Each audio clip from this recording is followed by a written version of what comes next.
जमिनी घेतल्या आणि त्या ठिकाणी काही उद्योग आले नाहीत आणि म्हणून मध्यंतरी आपण असा निर्णय केला आणि 30 लोकांना आपण त्या ठिकाणी नोटिसेस इश्यू केल्या की तुम्ही जमीन परत करा। त्याचा फायदा असा झाला की त्यापैकी 3 लोकांनी उद्योग सुरू केले, काम चालू झालं।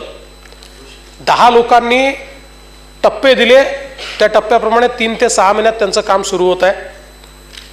3 लोकांनी एक्सटेन्शन मागितलेलं आहे, ते त्यांना आपल्याला देता येईल आणि 8 लोकांकडनं आपण जागा परत घेतली आहे। याच्या व्यतिरिक्त अजून जवळजवळ 8 ते 10 लोकांनी नव्याने आता त्या ठिकाणी इन्व्हेस्टमेंट करता जागा आपल्याकडनं घेतलेली आहे।